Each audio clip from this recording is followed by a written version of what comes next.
Shalom, shalom, shalom dans le nom puissant et précieux de notre Seigneur Jésus-Christ de Nazareth. Bien-aimés, mettons nos confiance à l'Éternel. Ésaïe pouvait dire dans son chapitre 26 au verset 4, confiez-vous en l'Éternel à perpétuité.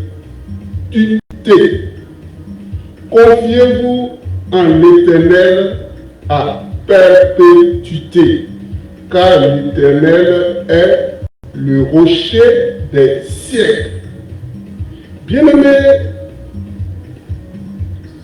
ce matin, quand je méditais sur Matthieu chapitre 21, à partir du verset 42, Jésus a cité les Écritures. Et ce qui m'a marqué, il a pris l'image d'un rocher, d'une pierre. Et quand vous-même vous voyez comment le rocher est constitué, vous savez que on ne peut pas lutter avec un rocher. Je vais vous lire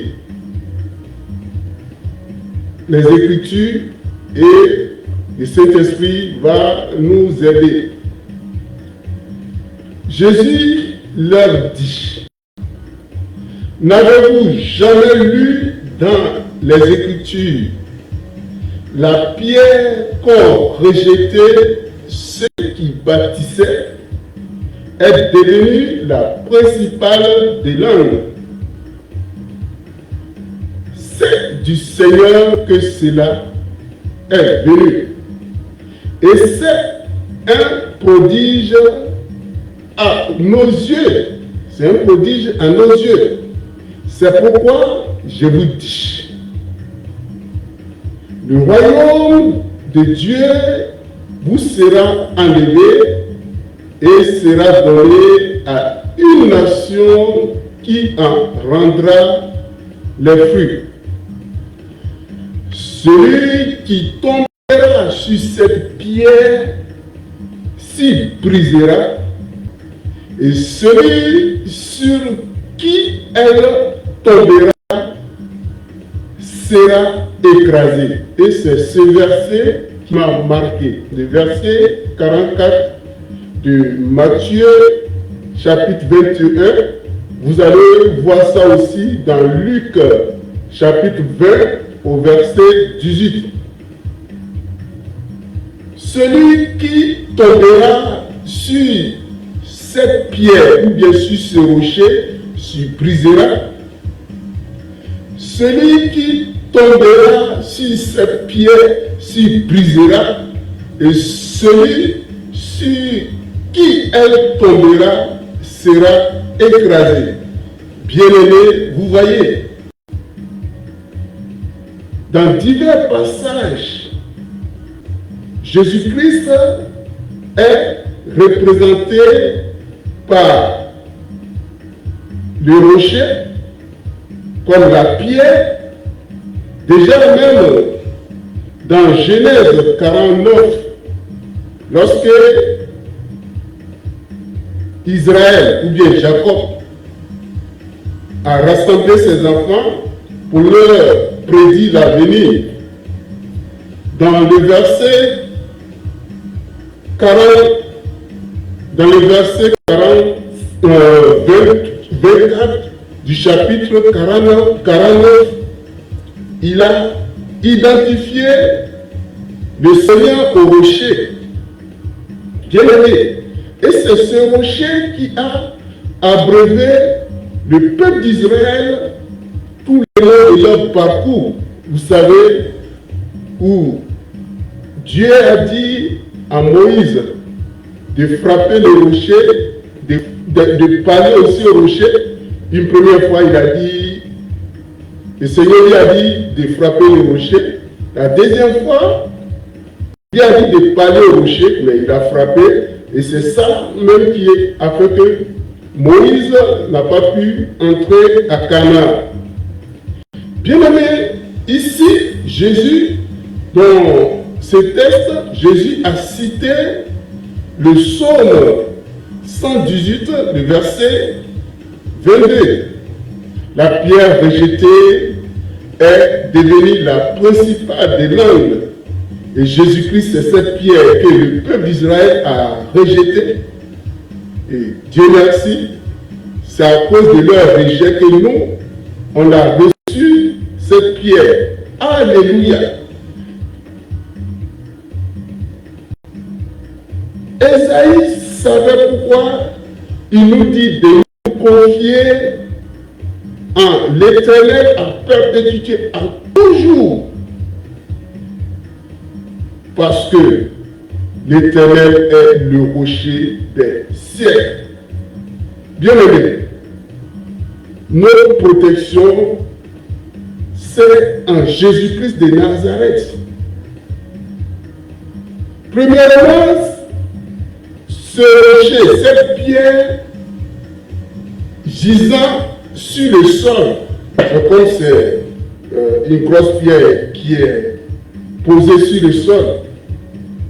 Si toi-même, tu viens tomber sur la pierre, mais tu vas te briser. Soit tu seras blessé, quelle que soit la vitesse que tu vas utiliser pour tomber sur la pierre, tu auras des séquelles.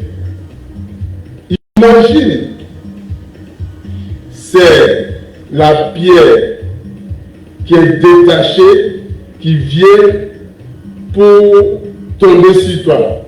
Mais tu seras écrasé. Vous voyez un peu d'image. Vous voyez un peu d'image. À tous les coups, c'est la personne qui va heurter le rocher, qui va subir les conséquences. Le rocher va rien sentir. Donc si tu mets ta protection dans la main de Jésus, quelle que soit l'adversité,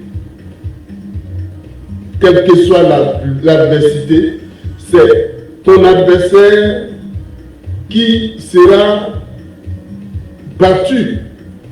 C'est cela, nous, quand on parle, quand on prie, quand on prêche, on dit toujours, nous ne combattons pas pour avoir la victoire, mais nous combattons déjà dans la victoire.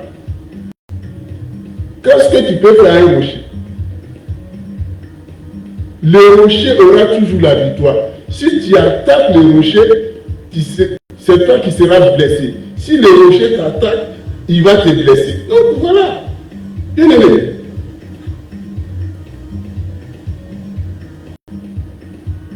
Jésus-Christ est le rocher du ciel.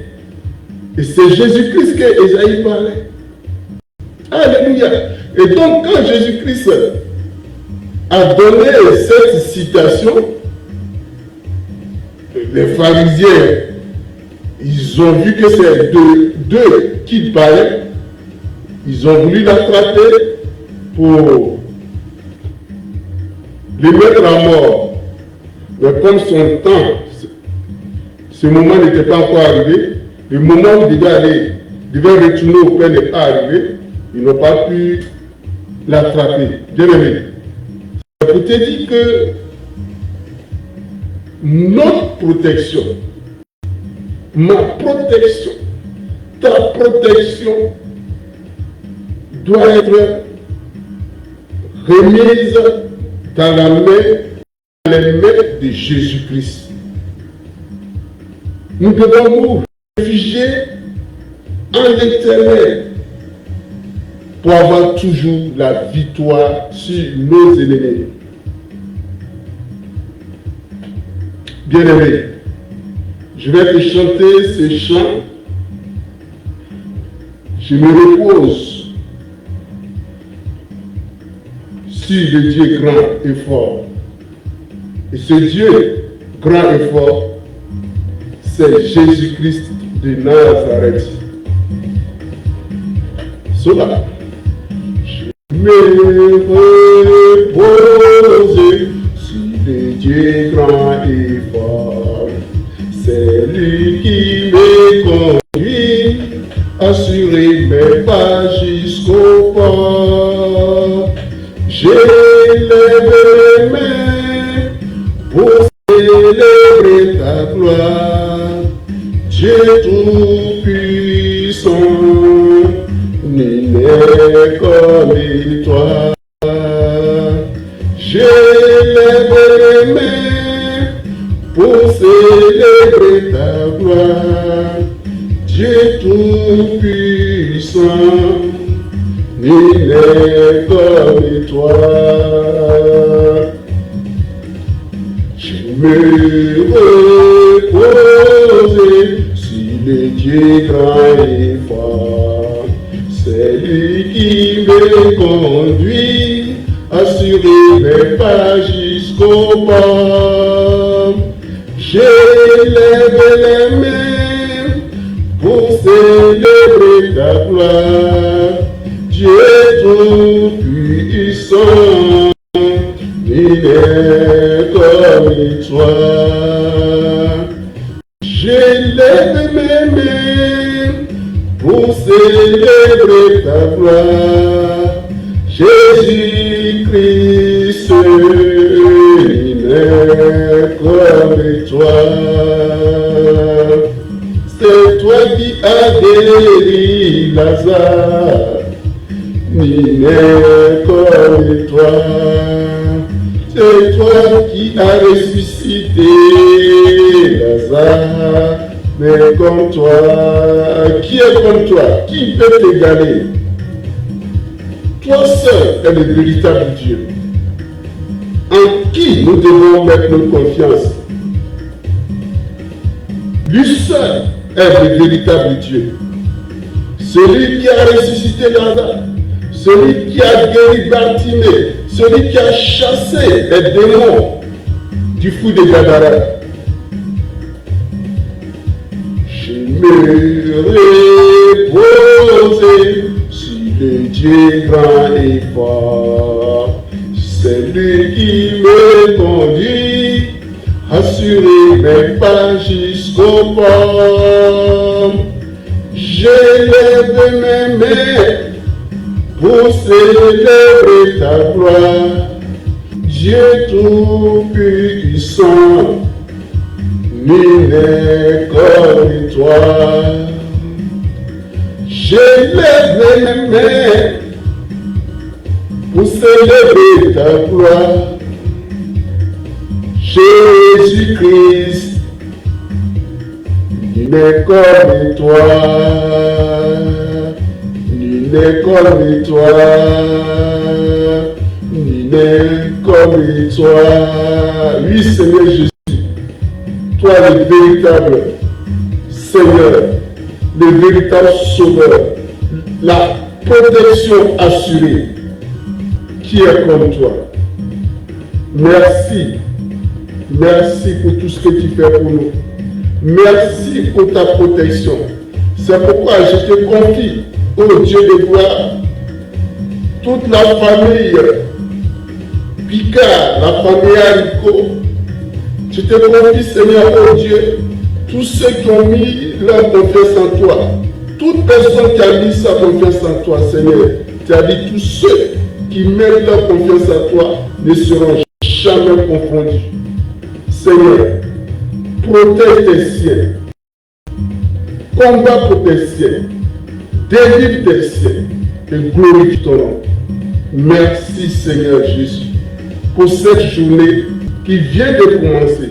Seigneur, ouvre des chantiers. Seigneur, tu as dit tu es la porte. C'est pourquoi Seigneur, toutes les portes que l'ennemi nous a fait que ces portes nous soient ouvertes par toi. Seigneur, bénis chacun selon ta volonté. Accorde à chacun selon ce que tu as résolu pour lui. À toi ce soit la gloire, au nom puissant, au nom glorieux de Jésus-Christ de Nazareth. Tous ceux qui sont en deuil, Seigneur, réconforte-les, fortifie-les, Seigneur. Tous ceux qui ont des besoins, Seigneur, j'ai coutume de dire que ton usine a besoin de nos problèmes pour faire sortir les produits finis qui sont nos solutions. Merci. Gloire te soit rendue. Nous savons que nous pouvons mettre nos confiances en toi. Parce que celui qui met sa confiance en toi ne sera jamais confondu. Béni sois-tu, ô Jésus-Christ de Nazareth, l'unique Dieu, le véritable Dieu. En ton nom, Jésus, j'ai prié.